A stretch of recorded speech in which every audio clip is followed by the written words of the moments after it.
beats.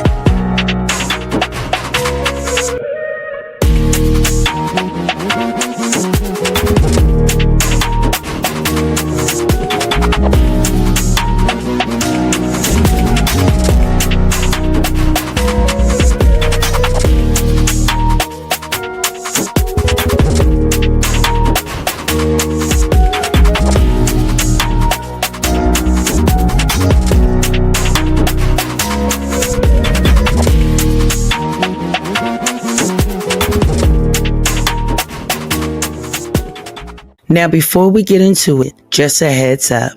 I am not a mental health professional. What I share here is based on personal experiences and opinions. If you are dealing with a serious mental health crisis, you need to speak to someone immediately. Reach out to a professional. They know exactly what to do to help you. The information and advice that I give are for general insights, not a substitute for personal help. Please understand that your choices are your own. Now, let's do this journey together and remember, it's all about personal growth. Now let's get into today's episode. Hello, my beautiful butterflies. Welcome back to another episode of Becoming a Butterfly podcast, the place where it's never too late to become your better self. I am your host, Christina Butterfly, and I am so excited. We are back again another week, and we are on episode 14, y'all. Listen, if you want to do something, you want to start something, and you don't think it's possible, I promise you, just start, and you would surprise yourself. You would surprise yourself at how you would continuously show up for yourself. I'm so excited, guys, that I am here with y'all another week to help heal on this journey. I've been going through a few things, so I need this just as much as y'all do, okay? All right. So today we are going to talk about healing and forgiveness. Episode 14, we're talking about healing wounds, 5 steps to forgiveness and self-love. Guys, forgiveness is a big thing for me. It's a big thing that truly, truly helped me heal from a lot of trauma. One of the first steps that helped me heal from trauma was choosing to forgive. So let's get into today's episode. Now, before we get into today's episode, let's talk about last week. Last week's episode talked about finding your calm. 5 steps to your inner peace through mindfulness. Guys, listen. Finding your calm is so important. So important, especially in today's time when we are being flooded with so much information from social media, from TV, YouTube. Every time we turn around, we're just being consumed with different information, right? So finding that peace, finding disconnect, that kind, to be mindful, can keep you healthy, keep you stress free. Okay, that like legit, that is my goal. Live a life free of stress. You feel what I'm saying? Or not even so much free of stress, but knowing how to manage stress when it comes. You know, the whole emotional intelligence thing. To get to the point where you are managing it is being able to find your peace in the chaos. All right. So last week we talked about staying present, staying in the moment. What is your current reality? Okay. And what can be make believe? What can be the land of la la? And it can seem real. You understand what I'm saying? PTSD, post traumatic stress disorder, is something real serious. If I can have a smell can go up my nose and it can trigger me right back to a trauma situation if I allow it to. Do you understand me? PTSD is very, very, very real. And it's not to say that I can't get triggered.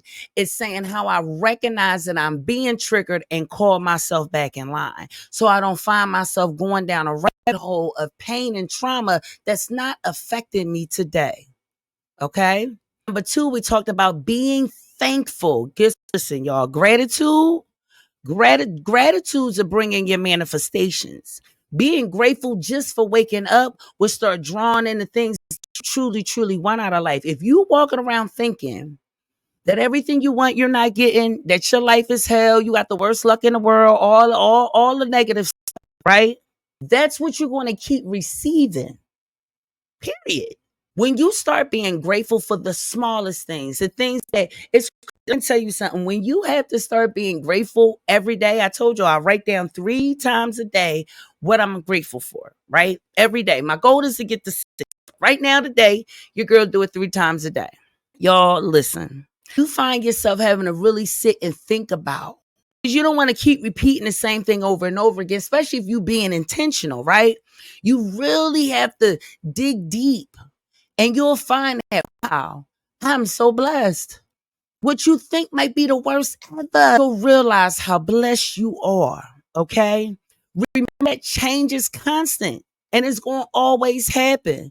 So either you're going to prepare yourself for the change, or you're going to let it roll you, and you're going to be stuck, and everything around you going to be changing, and you're going to be in the same place, okay? Know that the only thing, one thing for sure to know, change is forever changing. Just know that. Now, you can change with it or not. It's up to you. Being kind to yourself. Listen, we don't take that as serious as we need to. We really need to take it serious, to spend time being nice, kind, telling yourself that you love. When you start telling yourself that you love yourself and start talking to you kind, you're not going to let nobody else talk to you crazy.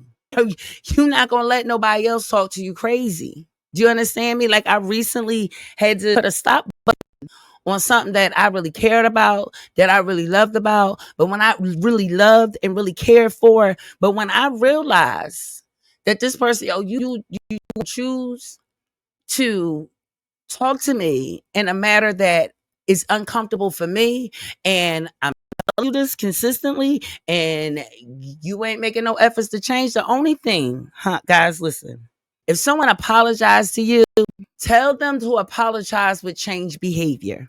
Okay? Because that's the only time the apology is going to matter, if you actually change. And it might be difficult, it might be for me, who wants to go back to being alone? You feel what I'm saying? I don't have the best luck in relationships anyway. I know how to do it alone.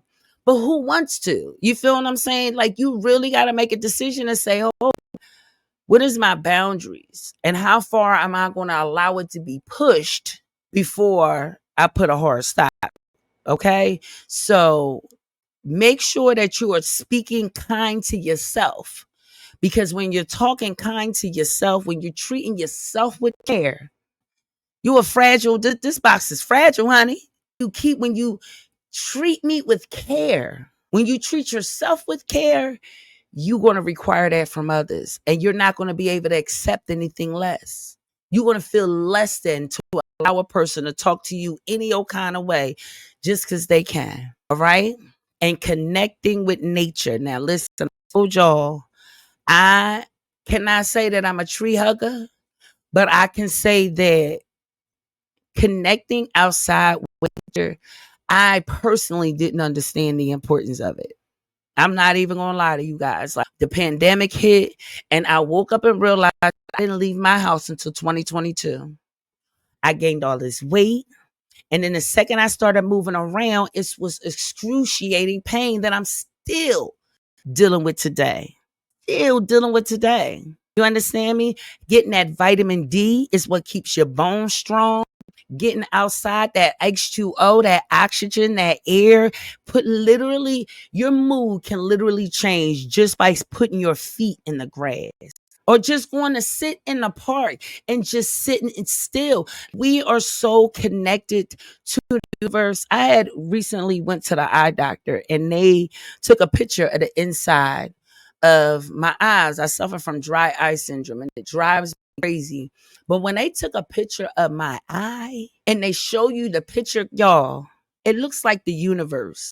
And then there's a bright spot all the way in the back that look like the sun. And that's where your brain at. And all around it, like, I literally seen the Big Dipper. I literally seen different solar systems in the picture of my eyeball, y'all.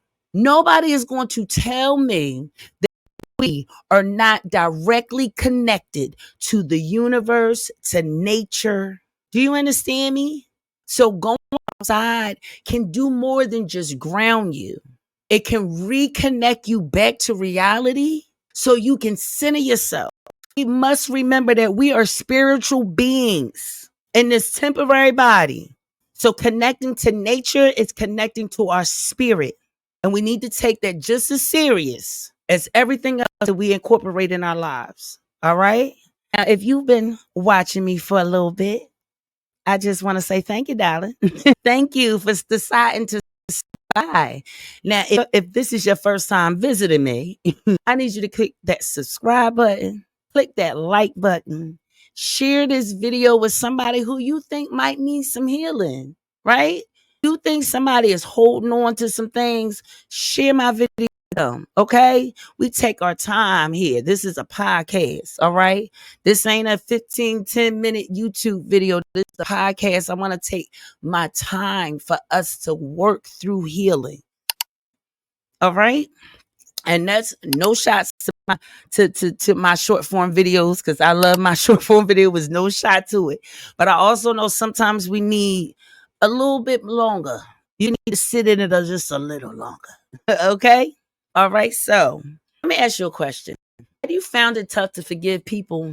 How about, do you find it hard to forgive yourself? Realize that forgiving and loving yourself plays a huge role in being able to heal from trauma. I told y'all in my story that I was molested by my uncle, self-harmed. Well, no, I was abused. I told y'all in my story how I was sexually abused by family members as a child. And one of my uncles, our family laughs and says that he joined some kind of cult, right? For me, that cult was a tad bit of a blessing, because one of the requirements for my uncle to be able into this said church was to call and make amends with everyone he hurt and harmed. Now, to be honest with you, I have big memories of what this particular uncle did, because I was 4 and 5 and 6 years old when it happened. And I used to have dreams of it, but I wasn't sure if it was just a dream. I didn't realize that it was like a locked memory, right? So my uncle decides to call my mother and tell my mother what he did to me as a child. That uncle, I still speak to this day. To make a choice to say, am I going to forgive him and let it go, of understanding the damage that was done to him? And it's not to give him an excuse, because he's responsible for his behavior. You feel what I'm saying? However, recognize what he did was wrong. And he wanted to do everything in his power to make amends. Then I had another uncle, and he was my favorite uncle. Him and my father was extremely close. And he decided to touch me the very day my father dies. It's a special gift.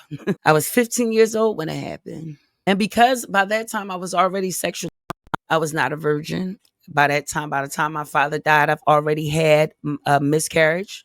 And so, for whatever reason, guess my uncle thought I was ready. That lasted until I was 17. And because of that abuse, I didn't know how to say no. I recently realized that I struggle with telling my partner what I'm dealing with.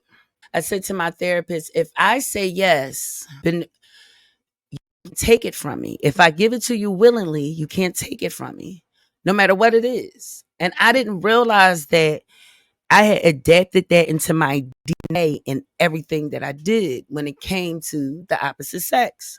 I didn't realize that.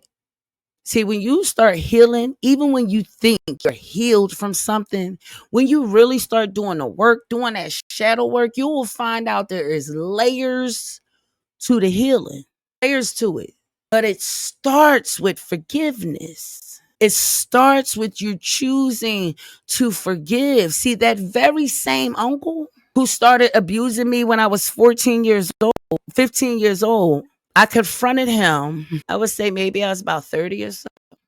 I confronted him and asked, why'd you do it? He looked me directly in my face and told me because I was promiscuous and fast. I believe I destroyed his house. My aunt, I blacked out. I know I blacked out. My aunt tells my cousin that Chrissy's crazy. I couldn't understand it. really gonna look me in my face, right? Well, guess what happens after that? Now I'm destructive. Now I'm addicted to drugs. Now I'm selling my body. Now I'm just wilding. I'm just wilding. Like there's no. You feel what I'm saying? Like whoever wanted can get it.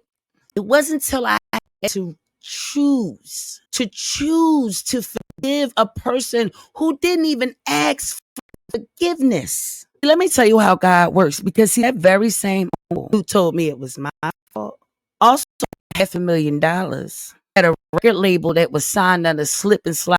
He got the $1,000,000 from breaking his back. And I swear to goodness, y'all, I firmly believe that my father, mine was dead and gone, pushed his brother off of that dog. Well, I promise you, I believe my father pushed him off.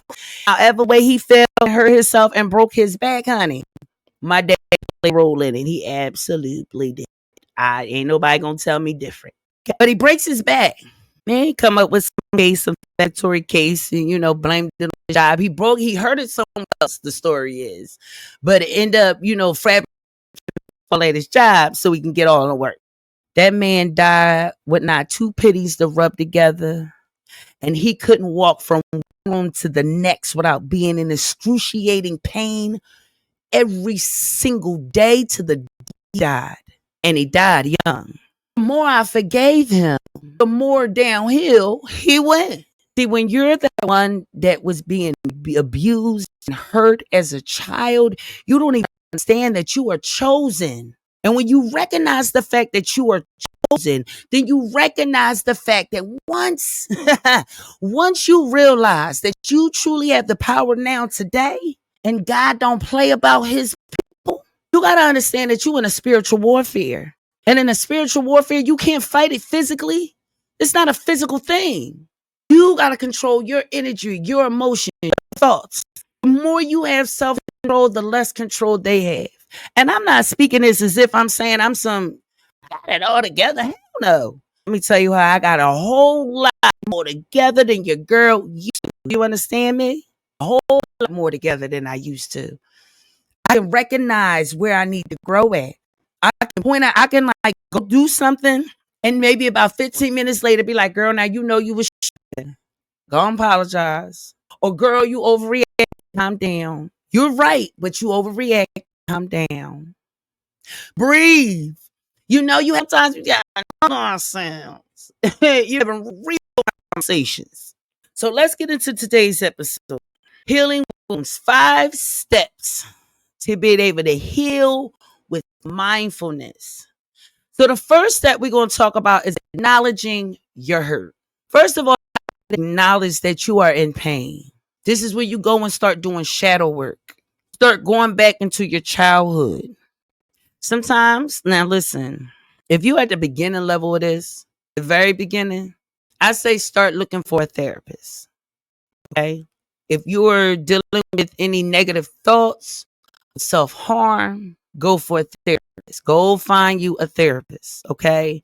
Because a lot of times when we're at our weakest is when we need our help. That's when you need that strength to come and uplift you and can start pushing you in a direction to be able to open your third eye, to be able to sit down and truly acknowledge what you're going through without being completely triggered, right? But if you find yourself revisiting things that you felt like you healed from and you're just ready, you can start this right now today. Okay? So acknowledge your hurt. Recognize and accept your emotional pain. First of all, let us stop ignoring our feelings. Let us stop saying that we're okay and we're not. Now understand it's a time and a place, because don't nobody want to hear you complaining about your mess. It's a mindset thing. Don't be waking up every day on a daily basis constantly complaining. Don't nobody hear it, nor don't nobody care. Okay? But realizing you keep revisiting the same trauma, or every relationship you get into is the exact same, and you're like, hold up, you got to start going deep and digging deep and finding out where the emotional pain came from, and feel accept it, acknowledge it, give it a name, know what you're going to do. A name, first of all, is big, ugly monster. Now it's recognizable. You can do something about something that has a name. It's tangible, right? But when you can't give it a name and you don't even know what it is, you just feel crazy and lost. So sit down and do the work. Pull out a pen and piece of paper. Understand where it came from. Accept how it affect you. What it done to you emotionally. I hate alcoholism. What a passion I do. Because it turns for the most amazing human beings that I know into the most horrible person on this planet. Two of my favorite people in the world. Without alcohol, sweetest person ever. With alcohol, dangerous. One more dangerous than the other. The first one affected me so bad in my life. He lasted for 5 years. And it took me 5 years to recover. So when I got into the relationship with the, all of us do it. All of us women, especially the older you get, the longer you finally get a man, you be like, Lord, please, maybe we can work through it. It ain't so bad. You'll see red flags. But sometimes us as women, the sirens be going off. Them red flags would be one thing, but when them sirens start going off and you ignore the sirens, you're setting yourself up for failure. When I started seeing those sirens, I started feeling PTSD from the original the first pain, right? I had to really accept that this thing is affecting me. I had to end this relationship. And God, something else. He will put you in a position to say, are you going to choose yourself? Or are you going to accept the convenience and settle? We always get options. For you to be able to get to the point of recognizing these things, you have to acknowledge the fact that this is the pain. This is what caused me pain. And although I'm healed from it, it will always be a trigger. Yeah, see, we seen that because you heal from something, you can't be triggered by it anymore. And absolutely not true. Your goal is to control the trigger. The goal is to realize that's a trigger. And I had in my life. I have to remove myself. That starts to happen when you can pinpoint and acknowledge. So acknowledge your hurt. Give it a name. All right. Number 2, after you acknowledge the hurt and you recognize the emotional pain, you have to practice self-compassion. Being kind to yourself that we don't take as serious as we should. We are so mean to ourselves. We have so many negative thoughts. We talk so negative to ourselves. I have a friend. She's a phenomenal businesswoman. And I know that the business that she's in will give her the financial freedom that she needs in every way possible. I know this for a fact. But she would rather get up and go to work. And it's not even the fact she wants to go to work for somebody else. But she's too afraid to even take the money that she's working for to somebody else and invest it back into herself. She's terrified. She has a daughter. And though she's terrified, I know it's a mindset shift. I know that what she needs is to do on her negative belief and negative self. You have to treat yourself the way you want to be. A lot of times we treat other people the way we want to be treated, including me. I said that to somebody recently. I treat you the way I want to be treated. And mind you, I've also learned how to treat myself that way first. That's how I was able to recognize that, oh no, we ain't doing this. I'm not going to keep pouring into you and you not pouring back into me, honey. This thing go both ways. And that's sinful. It does not matter. If they can't pour into you the same way you pour into them, then you won't have to reevaluate inside and say, listen, this is not going to work. Healing comes with self-compassion. For you to practice self-compassion, you just choose to start healing, that's choosing to be self-compassionate. And what you have to forgive yourself and be compassionate with yourself about is whatever those situations, those trauma. Let me tell you something. Them between 15 and 17, you'll say, oh, like, girl, you like a upper tier, right? Mind you, I'm a mother by this time. By this time, I done already had my twins. Okay? I was so broken. I was so damaged. But when I hit 17, and the last time my uncle forced me to perform a sexual act on him, I remember saying to myself, this man will never see me again. Ever. That was my first choice of choosing me. I didn't understand it then. I didn't know it then. I did know that I was not going to allow myself to be abused by him a near another day. When you get older, you realize that I allowed, right? You can keep having this repeated thing going on in your head over and over and over again. I kept showing up. I kept willingly. And let me tell you something. Going to my uncle's house was the most free time period because my father was everything to me, first of all. Being around my uncle was the closest thing to being around my father to me on a regular basis, right? My mother, being a Christian woman, me and her, we already was banging heads before his death. So we can't even describe what was going on after my father leaves, right? So when you get, as I got older and real over and over again, putting myself back in a position to be abused, you seem to blame yourself. This was my fault. I can had control it when I was 6, but I certainly could have controlled it between 15 and 17, right? No, no. Because I started getting abused at 4, 5, and 6 years old, I always adolescent until I started going through therapy. My brain development stopped at the start of my abuse. So I didn't have the mental capacity of even understanding that this was wrong until it was able to recognize that this was wrong. It didn't happen overnight. When I had to go through the therapy, I had to acknowledge the hurt. I had to acknowledge the pain. I had to acknowledge the abuse. And then I had to have practice compassion on myself every day and tell myself every single day, you was a child. You didn't know no better. It was not your fault. You were abused. You are a survivor. You were a victim, but you don't live in victim. You survived. Tell yourself every day how much you love you. I don't care, fat, skinny, in between, perfect, not. I don't care. Every day, take that time to tell you and know what you deserve and stand on it. Number 3, release resentment. Yeah. I'm a firm believer in forgiving, never forget, but release that pain. You got to release it. You can't forget it with that whole forget nonsense. Like a human being, you're going to always remember it. You need to remember it so it can't happen to you again. You have to recognize them triggers, right?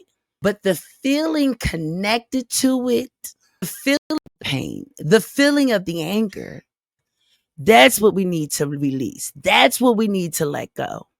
You gotta let it go. You cannot hold on to something that you can't do absolutely nothing about. And unless you have the capability of building a time machine and traveling back in time to completely change the entire situation, honey, the only thing you can do is release that feeling. And let me tell you something, choosing not to release it is your ego, because you think you're holding it over them, and it's not.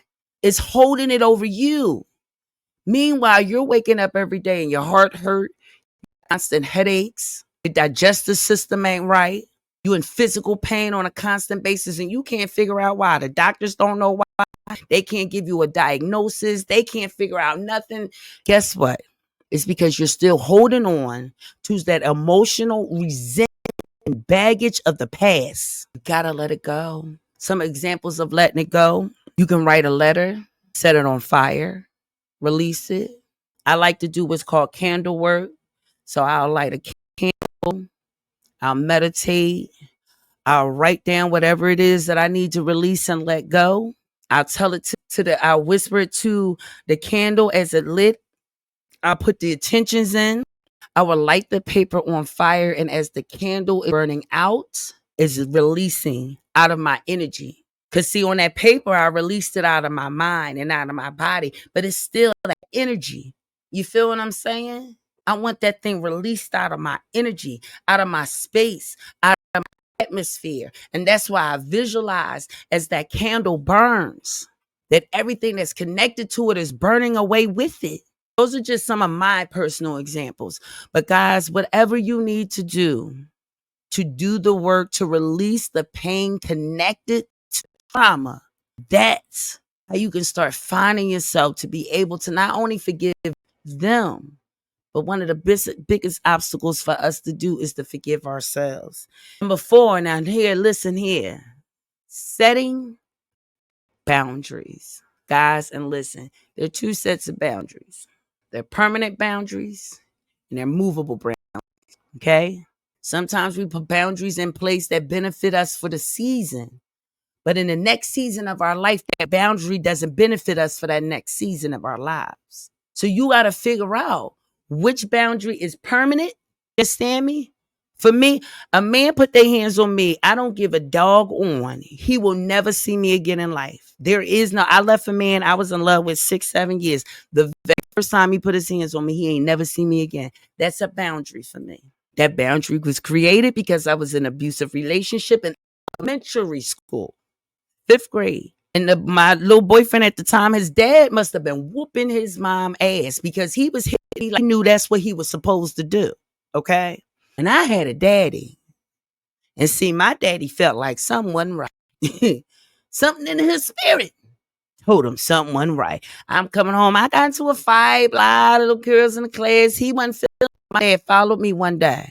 And seeing that little boy put his hands on me, and my father threw that little boy from one side of the pavement to the other side of the pavement, okay? He ain't never touched the center of the street. And if anybody know about Susquehanna Avenue, shouts out North Philly, Susquehanna, okay? Think of your bigger streets in your neighborhood. Think of your bigger, that's Susque, honey. That is Susque, okay? So, my daddy looked at me and said, if I don't beat you like this, you better not ever in your life let a man put their hands on you. And so because of that, that's a hard boundary for me. Hard stop. I have a girlfriend with a relationship with my god brother. And me and my god brother gets into an argument. I was quite angry that them two got together. Because she's like a sister and he's like a brother. I know him and I know her. And the combination was oil and water and I knew it. Right? So it gets to the point where now he's blowing up my phone looking for her. I refuse to answer. Me and him get into it. He pushes me. I fall on the ground. Hard boundary, right? And him speaks to this day. If we do, it's like a high vibe, but it's not used to be like he was my brother. It's nowhere like it was, right? For her, it wasn't that big of a deal. For her, she's used to getting in physical altercations with her men. That's how they love each other. I ain't with it. You understand what I'm saying? I'm not with it. Know your boundaries. All right. And I had a boundary that I was being abstinent for a year. It's movable. You feel me? That's movable. Right? But you need to set your boundaries. Decide what is okay for you, what is not, and make it clear to the people around you. And it has to be consequences behind that. Do you understand me? It has to be consequences behind it. Even if that means the consequence is I'm have to cut you off. You keep crossing this boundary. Listen, and I'm a forgiving person, sometimes to my detriment. Sometimes to my detriment. That's how I had to really get real on my boundaries, y'all. I had to get real clear on my boundaries. Because in a relationship, it's real easy for things to get blurred, things to start crossing, and you start realizing that you've been compromising on your boundaries. But see, that's why it's important for you to have them hard stops, because them waverable boundaries, if it get hit upon that hard stop and you got that hard stop solidified, ain't nothing going. I have a hard stop. And recently, yeah, I got a hard stop. And that hard stop was pushed. And I had to let go something that means a lot to me. But I mean more to me. And number 5, last but definitely not least, cultivate gratitude. Guys, listen. We talked about last week the importance of being thankful. This is the deep dive of it. Gratitude is your, whether it's financial freedom, whatever it is, gratitude is your breakthrough. So we need you to be thankful for what you learned. Be thankful. Listen, I am thankful for the abuse. I am thankful. And I'm going to tell you why. Because without everything that I've gone through in my life, would have not have brought me to the woman I'm here today. And that same pain is going to change my life and it's going to change the lives of other people. That same pain that hurt me, that put me through all kinds of mess, that same pain that made me feel less than, that same pain that put me in the mindset of trying to commit suicide over 30 times, being in and out of a mental hospitals 10, 15 times throughout my life. Diagnosis, multiple personality disorder. The thing that helped me break through, y'all, was being grateful. I could have gone through all the things I went through and be them people who was homeless on the streets with my mind completely gone. I'm grateful that the things that I have gone through in my life can help heal someone else. If that was the reason why I'm going through all that, if that was the purpose, then you know what? I'm grateful. I'm grateful that I was the one chosen to be the healer, to help. So be thankful. Being thankful, you will learn how you can really grow. You'll find out how strong and resilient you really are. And that being grateful and thankful is not a weakness, but it's a superpower. Thinking positive, to love and to forgive yourself, to have your self-care day. I told y'all the 12th of every month, but the 12th of every month, I will do whatever I choose to do that day. It's all about me, period. I don't care who's in my life, new, old, whoever. On the 12th, you're going to have to get in line. It's about me. Okay? Don't ask me to do nothing for you. The answers is no. We got to take it serious, y'all. Got to take it serious. Know that you can save yourself. And I don't mean that you don't go get therapy. That don't mean that you don't get the help that you need. I have all these tools and then some, and I still see my therapist every 2 weeks. Every 2 weeks. We might be moving to once a month soon, but yeah. So we're gonna go over it just one last time. Acknowledge your hurt, practice self-compassion, release resentment, set up your boundaries, the hard stops, and your movables, okay? And cultivate gratitude. Be grateful that no matter what you have gone through, one thing for sure is that you are 100% a survivor because you survived, right? List questions or subtopics to guide the discussion. Cancel that. All right, guys. So I have 3 questions for you. Question number 1: how can you apply these steps to your own life and start your journey towards healing? Let's stop making excuses on why we ain't doing the work. I show up here every week and give you 5 steps on how to start changing your mindset. Okay? I'm creating a 30-day mindset challenge. Got to start doing the work. We can't keep walking around here complaining about not having no money, being broke, being in for poverty, living off of less than nothing, and not willing to do something about it to change it. You do not have to be stuck in your situation. You might need to elevate. You need to up it. Stop making excuses. Stop talking about I don't do content creation. Stop telling ourselves what we don't do and start telling ourselves what we do. Huh?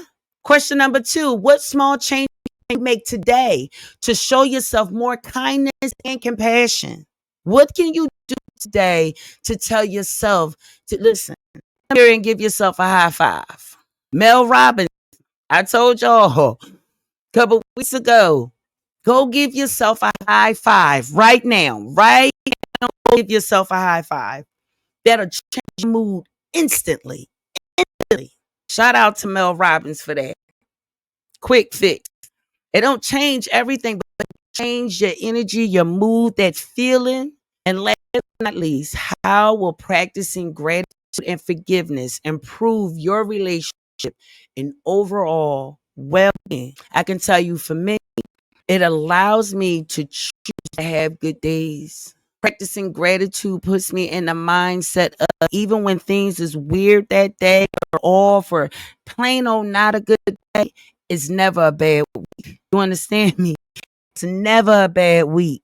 Practicing gratitude allowed me to see the blessings in negative situations. I tell the story all the time. My podcast was birthed out of me being grateful of a situation that potentially could have losing my house, but it forced my son to do something I wanted him to do for a very long time. I found myself being grateful for a situation that most people would have found it to be devastating. This podcast was birthed out of gratitude. Now, I don't know where this podcast is going to take me, but I know it's going to take me to my financial. I was able to recently recognize, give a name to who I want to be, and not just a podcaster. But my name is Christina Butterfly, a mindset coach and motivational speaker. And that I'm going to show up here every single week to motivate you and help reset your mind so that we all can elevate to be the person that we were created to be. Do you understand me? So I want you to take in these 3 questions and ask them to yourself. Decide where you going to go. We can't keep making excuses. Once you done see in this podcast, you no longer can have the excuse. You can't no longer say that you don't know, because you absolutely do know. So thank you so much for joining me for another episode of Becoming a Butterfly podcast. It would mean so much if you would be so very kind to my channel. If you are not already subscribed, I think I just kicked it. I'm sorry. If you're not already subscribed, I need you to go ahead and leave a comment in the comment section. I would love to hear your input and your thoughts. You can write to me at becoming a butterfly. I'm sorry, at butterflypod@gmail.com. You can also visit me on any of my social medias, and you can join me. You can visit me on any of my social medias. You can write me in my social medias, or you can leave me a comment in the comment section, and I will do my very best to respond. And remember, you guys, you're the only one who can help get you, elevate you to where you need to be. All right. Make sure you share the podcast. And listen, guys, look, the cat, see it running on the bottom of the screen. Please listen, guys. It would mean so much. Okay. I am creating merch. Your girl is an artist. So I decided to create some affirmation bracelets. So we were going to be having some handmade affirmation bracelets. I made it myself with my 2 hands. And it's going to be a part of my 30-day mindset challenge that we're going to be doing in June, that I'm still putting together. I'm also writing a ebook on mindset shifting and taking step by step how we can really truly shift mindsets, along with the 30-day mindset challenge that we're going to be doing in June. We're going to be celebrating my birthday, y'all. Yes, I will be launching the mindset challenge ebook on my birthday on June 12th. So get ready, okay, just a few little announcements. And please, guys, you see that cash, I really can use your support. I really can use your support, guys. All right. So if this podcast has blessed you, bless the podcast. All right. Love you so very much, you guys. And I will see you back here next week. And remember, anything and everything that's happening to your life is happening for you, not to you. And it's happening for greatness. Okay. So strap on your belts. All right. It might be a bumpy ride, but you. All right, you guys. I love you so much. Stay blessed. Spread the wings and fly, my loves.